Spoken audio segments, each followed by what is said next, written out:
Numbers chapter 19. The Lord said to Moses and Aaron, "This is a requirement of the law that the Lord has commanded. Tell the Israelites to bring you a red heifer without defect or blemish, and that has never been under a yoke. Give it to Eleazar the priest. It is to be taken outside the camp and slaughtered in his presence. Then Eleazar the priest is to take some of its blood on his finger and sprinkle it 7 times towards the front of the tent of meeting. While he watches, the heifer is to be burned, its hide, flesh, blood, and intestines. The priest is to take some cedar wood, hyssop, and scarlet wool, and throw them onto the burning heifer. After that, the priest must wash his clothes and bathe himself with water. He may then come into the camp, but he will be ceremonially unclean till evening. The man who burns it must also wash his clothes and bathe with water, and he too will be unclean till evening. A man who is clean shall gather up the ashes of the heifer and put them in a ceremonially clean place outside the camp. They are to be kept by the Israelite community for use in the water of cleansing. It is for purification from sin. The man who gathers up the ashes of the heifer must also wash his clothes, and he too will be unclean till evening. This will be a lasting ordinance both for the Israelites and for the foreigners residing among them. Whoever touches a human corpse will be unclean for 7 days. They must purify themselves with the water on the 3rd day and on the 7th day. Then they will be clean. But if they do not purify themselves on the 3rd and 7th day, they will not be clean. If they fail to purify themselves after touching a human corpse, they defile the Lord's tabernacle. They must be cut off from Israel. Because the water of cleansing has not been sprinkled on them, they are unclean. Their uncleanness remains on them. This is the law that applies when a person dies in a tent. Anyone who enters the tent, and anyone who is in it, will be unclean for 7 days. And every open container without a lid fastened on it will be unclean. Anyone out in the open who touches someone who has been killed with a sword, or someone who has died a natural death, or anyone who touches a human bone or a grave, will be unclean for 7 days. For the unclean person, put some ashes from the burned purification offering into a jar, and pour fresh water over them. Then a man who is ceremonially clean is to take some hyssop, dip it in the water and sprinkle the tent and all the furnishings and the people who were there. He must also sprinkle anyone who has touched a human bone or a grave, or anyone who has been killed, or anyone who has died a natural death. The man who is clean is to sprinkle those who are unclean on the 3rd and 7th days, and on the 7th day he is to purify them. Those who are being cleansed must wash their clothes and bathe with water, and that evening they will be clean. But if those who are unclean do not purify themselves, they must be cut off from the community, because they have defiled the sanctuary of the Lord.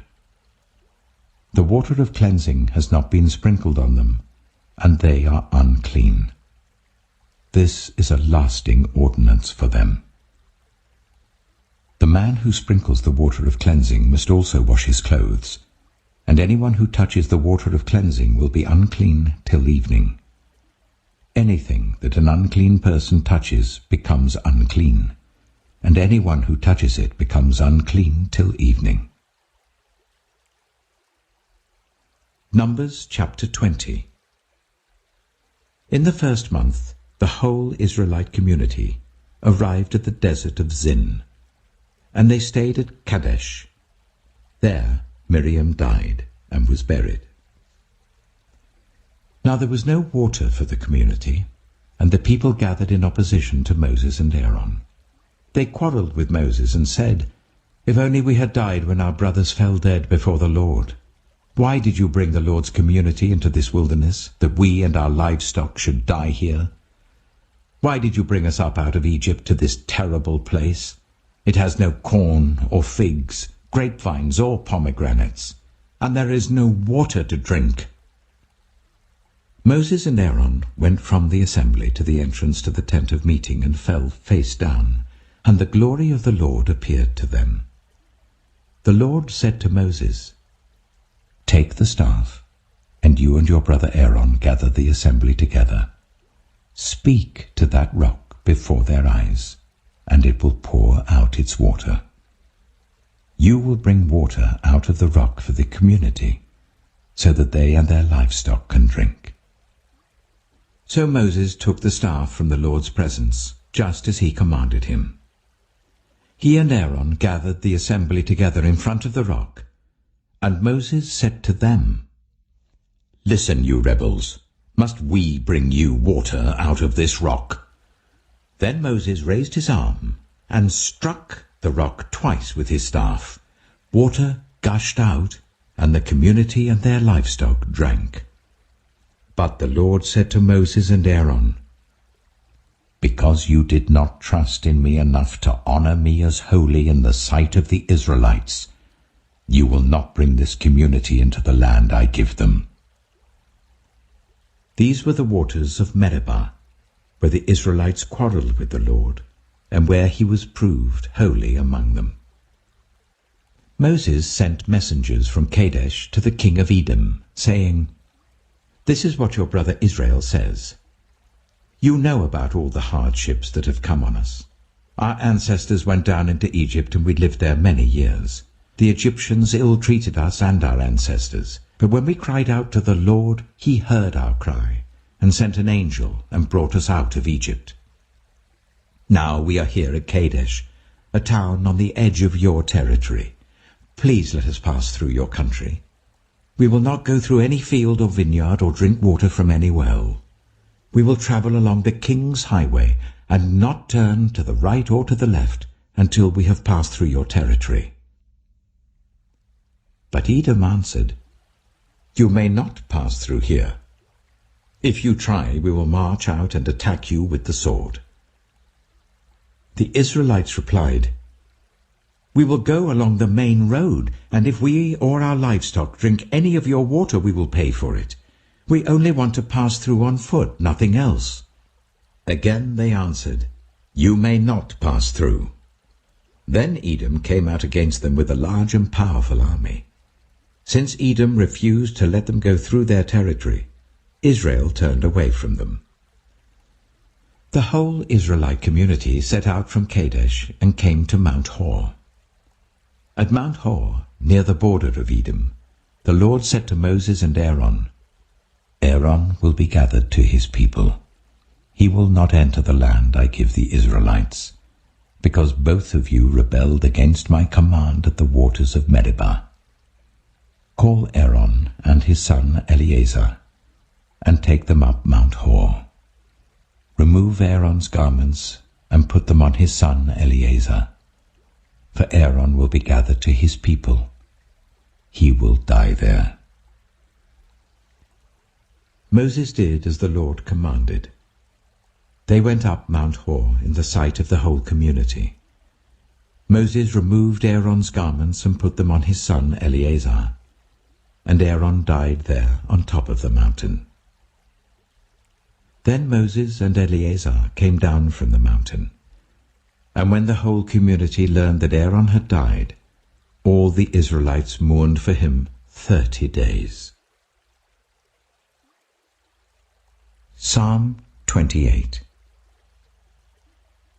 To you, Lord, I call. You are my rock. Do not turn a deaf ear to me. For if you remain silent, I will be like those who go down to the pit. Hear my cry for mercy as I call to you for help, as I lift up my hands towards your most holy place. Do not drag me away with the wicked, with those who do evil, who speak cordially with their neighbors, but harbor malice in their hearts. repay them for their deeds and for their evil work. Repay them for what their hands have done, and bring back on them what they deserve. Because they have no regard for the deeds of the Lord and what his hands have done, he will tear them down and never build them up again. Praise be to the Lord, for he has heard my cry of mercy. The Lord is my strength and my shield. My heart trusts in him, and he helps me. My heart leaps for joy, and with my song I praise him. The Lord is the strength of his people, a fortress of salvation for his anointed one. Save your people and bless your inheritance. Be their shepherd and carry them forever. Mark chapter 5. They went across the lake to the region of the Gerasenes. When Jesus got out of the boat, a man with an impure spirit came from the tombs to meet him. This man lived in the tombs, and no one could bind him any more, not even with a chain. For he had often been chained hand and foot, but he tore the chains apart and broke the irons on his feet. No one was strong enough to subdue him. Night and day, among the tombs and in the hills, he would cry out and cut himself with stones.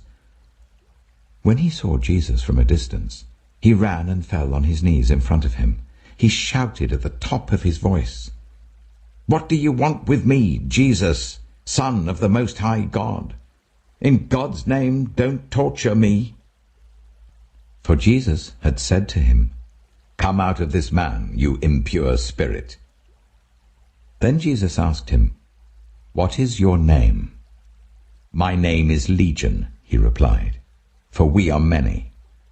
And he begged Jesus again and again not to send them out of the area. A large herd of pigs was feeding on the nearby hillside. The demons begged Jesus, "Send us among the pigs. Allow us to go into them." He gave them permission, and the impure spirits came out and went into the pigs. The herd, about 2,000 in number, rushed down the steep bank into the lake and were drowned. Those tending the pigs ran off and reported this in the town and the countryside. And the people went out to see what had happened. When they came to Jesus, they saw the man who had been possessed by the legion of demons sitting there, dressed, and in his right mind. And they were afraid. Those who had seen it told the people what had happened to the demon-possessed man, and told about the pigs as well. Then the people began to plead with Jesus to leave their region. As Jesus was getting into the boat, the man who had been demon-possessed begged to go with him. Jesus did not let him, but said, "Go home to your own people, and tell them how much the Lord has done for you, and how he has had mercy on you." So the man went away, and began to tell in the Decapolis how much Jesus had done for him, and all the people were amazed. When Jesus had again crossed over by boat to the other side of the lake, a large crowd gathered round him while he was by the lake. Then one of the synagogue leaders, named Jairus, came, and when he saw Jesus, he fell at his feet. He pleaded earnestly with him, "My little daughter is dying. Please come and put your hands on her, so that she will be healed and live." So Jesus went with him. A large crowd followed and pressed round him. And a woman was there who had been subject to bleeding for 12 years. She had suffered a great deal under the care of many doctors and had spent all she had. Yet instead of getting better, she grew worse. When she heard about Jesus, she came up behind him in the crowd and touched his cloak, because she thought, "If I just touch his clothes, I will be healed." Immediately, her bleeding stopped, and she felt in her body that she was freed from her suffering. At once, Jesus realized that power had gone out from him. He turned round in the crowd and asked, "Who touched my clothes?" "You see the people crowding against you," his disciples answered, "and yet you can ask, 'Who touched me?'" But Jesus kept looking around to see who had done it. Then the woman, knowing what had happened to her, came and fell at his feet, and trembling with fear, told him the whole truth. He said to her, "Daughter, your faith has healed you. Go in peace and be freed from your suffering." While Jesus was still speaking, some people came from the house of Jairus, the synagogue leader. "Your daughter is dead," they said. "Why bother the teacher any more?" Overhearing what they said, Jesus told him, "Don't be afraid. Just believe." He did not let anyone follow him except Peter, James, and John, the brother of James. When they came to the home of the synagogue leader, Jesus saw a commotion with people crying and wailing loudly. He went in and said to them, "Why all this commotion and wailing? The child is not dead, but asleep." But they laughed at him.